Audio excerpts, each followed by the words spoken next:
Ladies and gentlemen, coming off the heels of a very controversial CPV and Lashing Back, we are on the road to Last Resort. This is the voice of the WEDF Frank Dog, joined alongside the fat guy, Homer.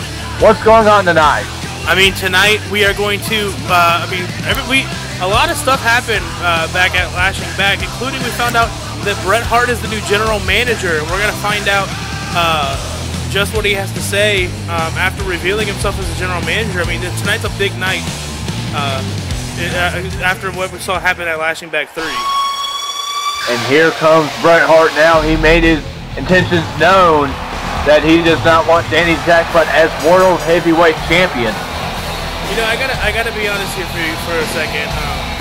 You know, I'll say I've been holding a lot back, but I gotta say, you know, I wasn't too big a fan of Teddy Long, but the guy was a straight shooter. He was down the middle. Bret Hart has made his intentions clear from the get-go that he wants to screw Danny out of the title, and I don't think that that's very professional of him. Well, Bret Hart, he brings a lot of controversy here on Smackdown, so time will tell what's going to happen here. I mean, I guess I'll let the man speak for himself, but we heard what he said at Lashing Back 3. Yes, we did.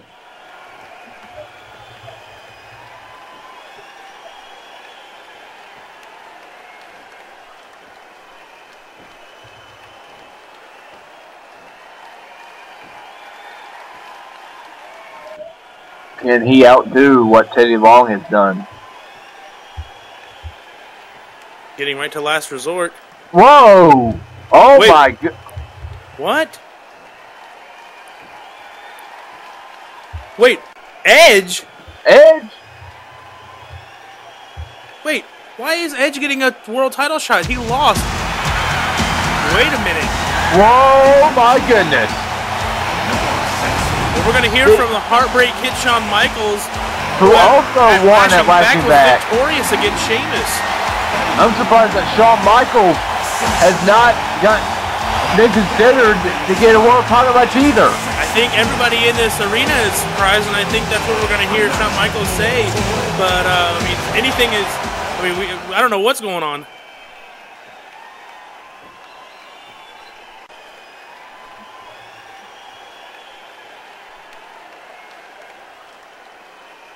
You have a bunch of history between each other. But Edge got in the match, though. Yeah, why is Edge in this match?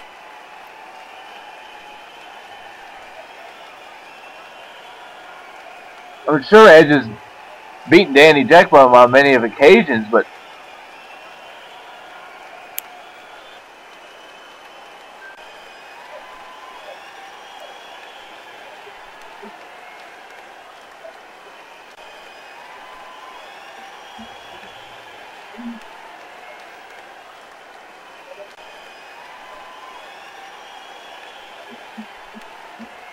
As far as I'm concerned, this is all ridiculous anyway.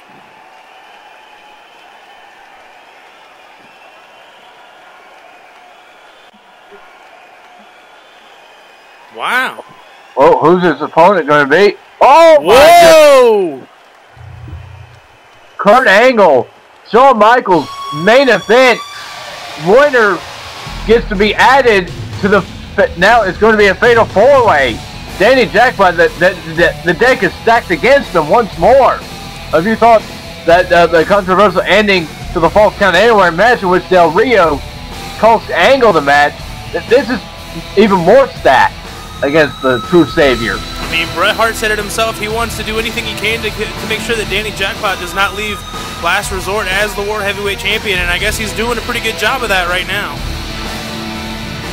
Oh, but the deck is stacked against the champion. Will Danny Jackpot find another way to steal a victory? But, God, why are you wearing that stupid jacket? It's because my mom gave it to me. Ooh. Well, looks like we're going to go right into our first contest of the evening. We have Rojo Mexico coming on out. Yeah, he's set to face Smokey and El Rojo Mexico since WrestleMania has not won a match.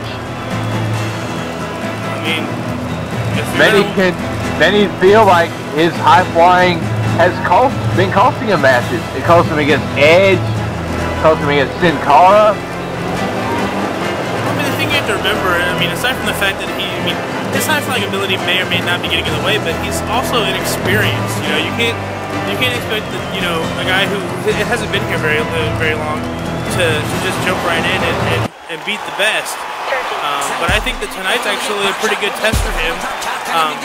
Well, Rojo is a former 4-time television champion. I mean, that is true, but I mean, this is definitely not the TV title division as he goes one-on-one with Smokey.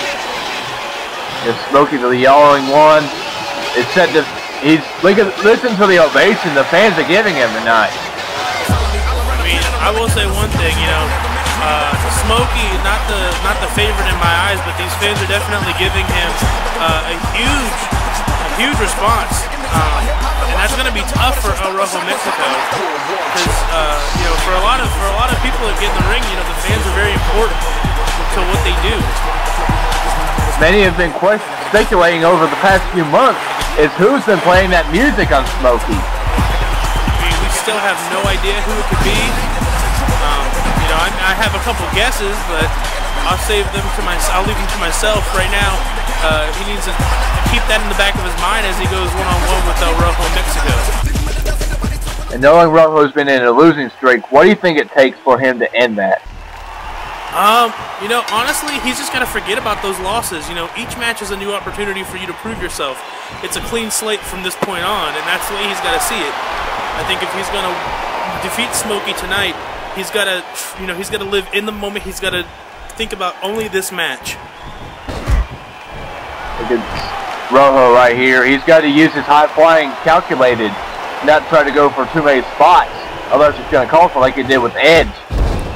We know Smokey is best for his brawling ability, and so, as you said, El Rojo Mexico has to use that to his advantage and keep this a fast-paced contest. Otherwise, Smokey's going to pull this one out. Look at the brawling mentality of Smokey coming to play. Look at this shot. I mean, the fury of punches to the midsection.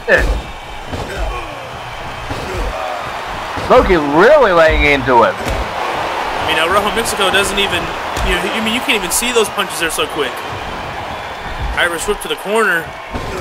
And again with the punches, but Rojo trying to come back. This is, oh wow.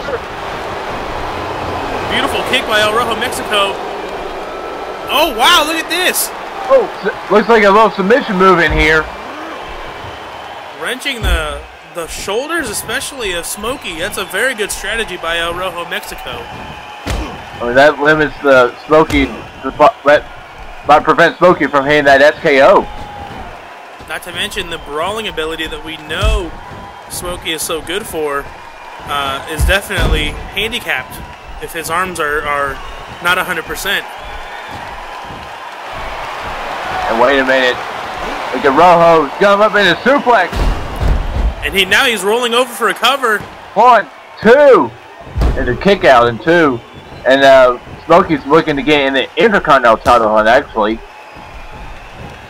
So this win right here could be a big win for him. I think that for either of these guys, a win could prove that maybe they deserve some form of Intercontinental title shot.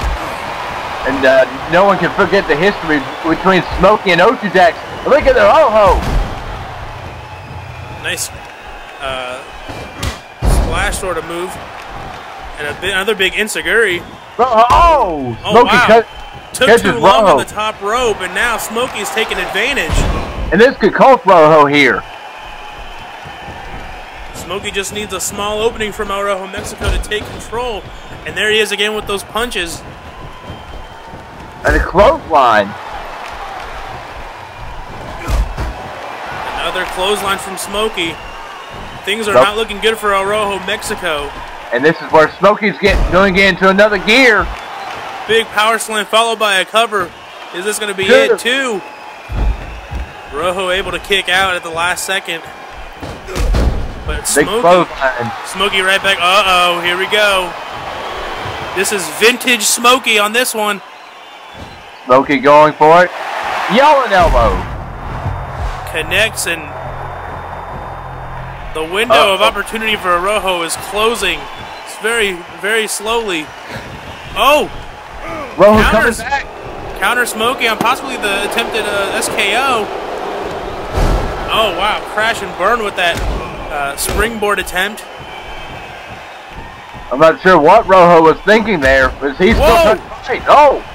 There's that high flying and speed that Rojo can use to his... going for his signature. Smokey blocking.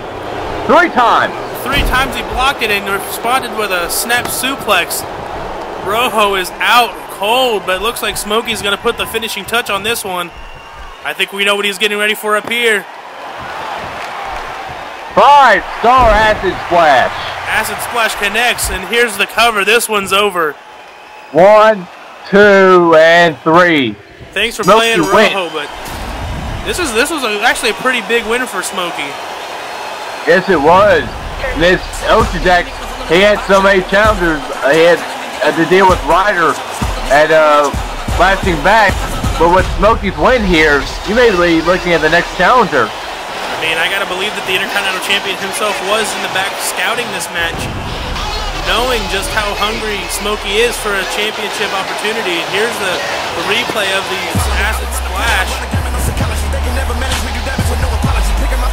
Also, the television champion, Sin Cara, might be on this deal. Might have to be watching his back too, as well. But I don't think Smokey, knowing him, he wanted to go for the bigger goal, being the Intercontinental Championship. Smokey is someone who knows what it feels like to hold the Intercontinental Championship, you know, so he's going to want an opportunity at that belt, especially when Oshijak is holding it. Smokey's held the Intercontinental title before in leagues such as RCW and HCW. You know, he's going to do whatever it takes to get a title opportunity. Correct.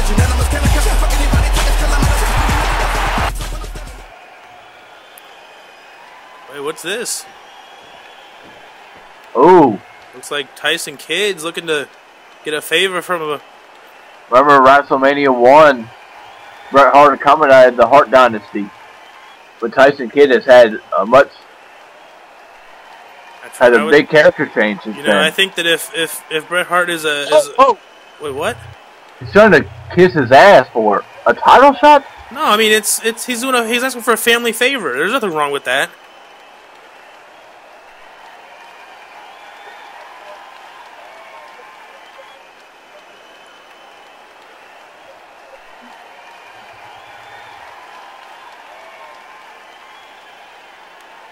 See, this is what I'm talking about. Well, there you go, though. He's got to finish up his business with Evan Bourne. Remember, their Falls Count Anywhere match went to a no contest. You just can't be, like, CM Punk backstage. CM Punk backstage.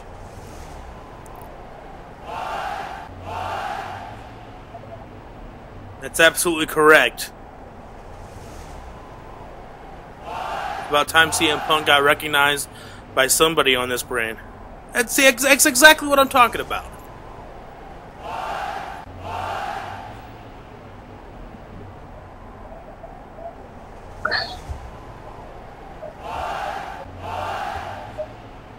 There you go.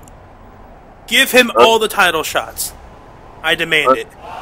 There's made speculation that Bret Hart is giving Edge a title shot just because he's buddies. I mean, this is what I was afraid of when I saw him announce that he was the general manager, and my suspicions turned out to be true.